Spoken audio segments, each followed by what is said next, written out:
Hello CA final SPOM के students, आज के इस जबरदस्त और बहुत ही जरूरी रिवीजन सेशन में आपका स्वागत है। देखिए, एग्जाम्स बिल्कुल सिर पर हैं, इसलिए हम सीधा काम की बात पर आते हैं। आज हम आईबीसी यानी इंसॉल्वेंसी एंड बैंक्रप्सी कोड के एक ऐसे टॉपिक को डिकोड करने वाले हैं जो आपके एग्जाम के लिए सुपर इंपॉर्टेंट है। वित्तीय लेनदार बनाम ऑपरेशनल क्रेडिटर। अपना फोकस एकदम बनाए रखिएगा। चलिए शुरू करते हैं।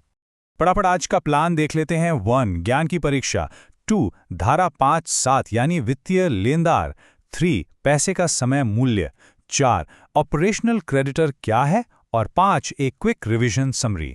सेक्शन 1 ज्ञान की परीक्षा, एक quick CA final IBC MCQ. मेरा हमेशा से ये मानना है कि टेस्ट एंड टीच मेथड सबसे बेस्ट होता है। जब आप सीधे किसी प्रैक्टिकल सवाल से भिड़ते हैं ना, तो दिमाग एकदम एग्जाम वाले अलर्ट मोड में आ जाता है। तो चलिए, आईबीसी के तहत इनमें से किसे वित्तीय लेनदार या फाइनेंशियल क्रेडिटर के रूप में वर्गीकृत किया गया है। आपके ऑप्शंस हैं: ए कच्चे माल का आपूर्तिकर्ता, बी बैंक जिसने टर्म लोन दिया है, सी कर्मचारी जिसका वेतन बकाया है, या डी पट्टादाता जिसने कार्यालय पट्टे पर दिया है। 1 सेकंड लीजिए और अपना जवाब लॉक कीजिए। सोचिए, एग्जाम में यह आ गया तो आप क्या टिक करेंगे? और सही जवाब है ऑप्शन बी, बैंक जिसने टर्म लोन दिया है। अगर आपने यही सोचा था तो एब्सोल्युटली स्पॉट ऑन, आपकी तैयारी एकदम सही ट्रैक पर है। एक बैंक जो टर्म लोन देता है वो वित्तीय लेनदार की कैटेगरी में बिल्कुल परफेक्ट फिट बैठता है। लेकिन अब असली सवाल ये है कि ऐसा क्यों? बाकी के विकल्प गलत क्यों हैं? चलिए इसके पीछे के लॉजिक को समझते हैं। सेक्शन 2 धारा 5(7) वित्तीय लेनदार, इसकी कानूनी परिभाषा को समझते हैं। देखिए, सीए एग्जाम्स में सिर्फ तुक्के नहीं चलते, राइट? शॉर्ट मार्क्स चाहिए तो हमें आईबीसी के सेक्शन 5(7) की सटीक भाषा पता होनी चाहिए। तो ये सेक्शन क्या कहता है? इसके अनुसार कोई भी व्यक्ति जिस पर वित्तीय ऋण यानी फाइनेंशियल डेट बकाया है, वो वित्तीय लेनदार है। इसमें वो इंसान भी शामिल है जिसे यह ऋण लीगली सौंपा या ट्रांसफर किया गया हो। अब इस परिभाषा में सबसे बड़ा कैच क्या है? वित्तीय ऋण। एक वित्तीय लेनदार बनने की इकलौती शर्त है कि आपके पास वित्तीय ऋण होना चाहिए, जो हमें सीधे हमारे अगले सवाल पर ले जाता है।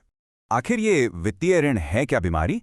सेक्शन 5(8) कहता है कि वित्तीय ऋण एक ऐसा ऋण है जिसमें ब्याज भी शामिल हो सकता है, जो पैसे के समय मूल्य यानी टाइम वैल्यू ऑफ मनी के प्रतिफल के खिलाफ बांटा जाता है।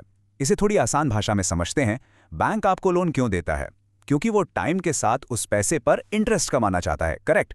उन्होंने पैसा दिया और बदले में वो पैसे के समय मूल्य का फायदा उठाते हैं। बस यही वो एक चीज है जो उन्हें इस खास कैटेगरी में डाल देती है। सेक्शन 3 पैसे का समय मूल्य, ये हमारा सबसे इंपॉर्टेंट कीवर्ड है। मैं चाहता हूं कि आप इस फ्रेज को अपने दिमाग में बिल्कुल प्रिंट कर लें।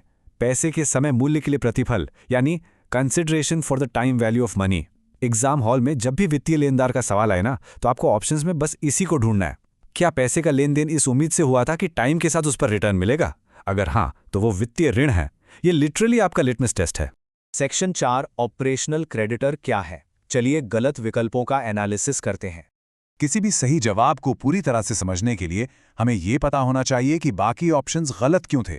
याद कीजिए, हमारे पास 3 और विकल्प थे: सप्लायर, एम्प्लॉय और लेसर। जरा सोचिए, ये तीनों वित्तीय लेनदार क्यों नहीं हैं? लॉजिक बड़ा सिंपल है। एक सप्लायर आपको माल देता है, एक एम्प्लॉय अपनी मेहनत और टाइम देता है, एक लेसर आपको ऑफिस के लिए जगह देता है। इनमें से कोई भी आपको इस शर्त पर पैसा नहीं दे रहा कि टाइम के साथ उसे उस पर ब्याज मिलेगा। यहां पैसे के समय मूल्य का तो कोई कॉन्सेप्ट ही नहीं है। और इसीलिए आपूर्तिकर्ता, कर्मचारी और पट्टादाता ऑपरेशनल क्रेडिटर की श्रेणी में आते हैं। क्यों? क्योंकि कंपनी पर उनका दावा बिजनेस के डे टू डे ऑपरेशन से पैदा होता है। चाहे वो कच्चे माल का बिल हो, स्टाफ की रुकी हुई सैलरी हो या फिर नॉर्मल रेंट एग्रीमेंट हो। ये सब बिजनेस चलाने के लिए दिए गए सामान या सेवाओं के दावे हैं, ना कि किसी फाइनेंशियल इन्वेस्टमेंट के। Make sense? सेक्शन 5 एक क्विक रिवीजन समरी और फाइनल कंपैरिजन। इसका एक मेंटल स्क्रीनशॉट ले लीजिए। एग्जाम के आखिरी मिनट वाले रिवीजन में ये आपके बहुत काम आने वाला है। एक तरफ है वित्तीय लेनदार। इनका मैजिक कीवर्ड क्या है? पैसे का समय मूल्य। एग्जाम्पल जैसे कोई बैंक या लेंडर। दूसरी तरफ है ऑपरेशनल क्रेडिटर। इनका कीवर्ड है वस्तु या सेवा। एग्जाम्पल हो गए आपके सप्लायर या एम्प्लॉय। बस इन 2 बकेट्स को माइंड में एकदम क्लियर रखिए। पैसा जो समय के साथ बढ़े वो वित्तीय, और माल या सेवा के बदले बकाया वो ऑपरेशनल। एकदम क्रिस्टल क्लियर। लेकिन आज का सेशन रैप अप करने से पहले एक छोटा सा बाउंसर, जरा इसके बारे में सोचिए। हमने कहा कि लेसर यानी पट्टादाता एक ऑपरेशनल क्रेडिटर होता है।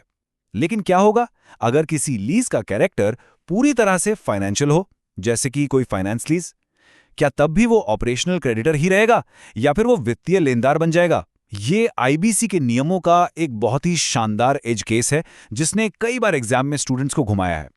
मैं ये सवाल यहीं छोड़ रहा हूं ताकि आप अपने स्टडी मटेरियल में से ढूंढें और अपने कॉन्सेप्ट को और सॉलिड करें। अपनी तैयारी मजबूत रखिए और अपने सीए फाइनल एग्जाम्स में फोड़ के आइए।